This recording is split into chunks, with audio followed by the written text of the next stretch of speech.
Right now, underway, spring break on South Beach and the new breakup measures in place in the wake of past violence. A more drastic police presence is part of a new marketed message about breaking up with spring break, a reaction to shootings and murder on Ocean Drive this time last year. In context, spring months have a history of crowds, crime, and backlash, and a perception of racism in the response. Is this a turning point? Glendon Hall chairs Miami Beach's Black Affairs Advisory Committee. By profession, he's in economic development and community redevelopment, and he's lived in Miami Beach more than 20 years. Welcome to the table. I know this is, we've been together on Zoom, but yes, this is, yeah, I'm glad to have you here. So you were out and about. We had our crews were out and about on Ocean Drive. It's very peaceful, kind of empty at some points, kind of boring to some people, and a massive police presence there. Give me your take on what you've seen.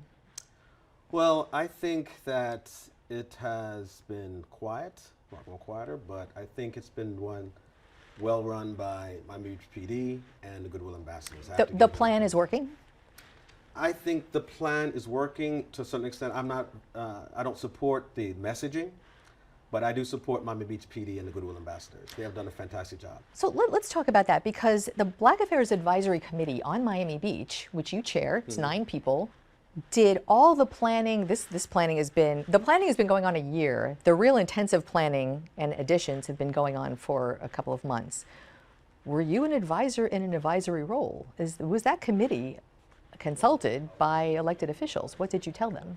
Well, we provide letters to commission, LTCs, every time we meet. And back in December, we provided them all the different items that we needed to put in place to make sure everything went fine. Like what? For number one was making sure that we treat the Miami Beach as a stadium.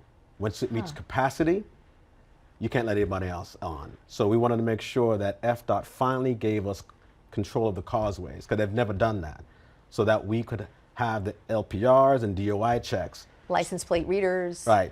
So that driving under the influence. Right, exactly. Talking acronyms. Sorry. So the 2 big things that are a problem on the beach are the massive crowds and the proliferation of illegal guns. So having control of the causeways, you can manage not only the crowds, but you also have the opportunity to take down these cars that have these guns. So I want to talk about what's different this year, because there's been a crackdown of sorts for years. What's different this year is the focus on traffic and cars. The garages were closed and $100 fees in some cases, and the traffic rerouting, and to your point, the causeways being sort of funneled. Right. You know, there has been an historical issue with blowback on how this particular crowd is being handled and managed, and concerns of an overreaction, because it is a predominantly black crowd. And this has been a tug of war. Elected officials say it's the behavior, not the people.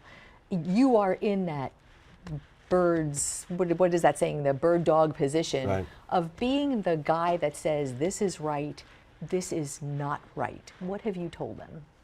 Well, the biggest issue that we've had is messaging, because the breakup with spring break messaging was not approved by us. Why? Because it's toxic. It actually uses the word toxic, right? And if you want to encourage people to come and do things safely, that has to be part of the mix. You can't have the messaging being negative and then not emphasize safety. We want to make sure that everybody's safe. Residents, visitors, and everybody to be safe. That should have been the emphasis. The typical messaging was, the older one was respect the scene. The other one was take care of the city, will take care of you. So it was more of a positive sense versus having it just be toxic and negative from the beginning. The emphasis would have been safety, because that's the number one thing we want to have for everybody. But the beach leadership now is very clear. They don't want spring break. They don't want parties. They don't want wilding. They don't want what some, especially young people, consider great fun. They want culture. They want arts. They want expensive restaurants. They want that crowd. Is that, what is your take on that? My take on that, I used to live in Fort Lauderdale, I grew up in Fort Lauderdale. When they made that change, in Fort Lauderdale you had a lot of white college students. The same issue. The same issue. Yeah. So it was more of an issue of raising the level and quality of the area, because the people want to have better quality of life. So in those days, there was a lot of destruction, a lot of prostitution, drug use, etc. So the community got to the point and said, we can't do this anymore. But the city had to take the initiative of putting in investment. They put investments in the beach walk, they changed the routing of the streets, etc., and then changed the zoning to get rid of some of the, Art Stocks, Playpen, the Button, all these different activities that were kind of a race to the bottom. So are we seeing that happen now on Miami Beach?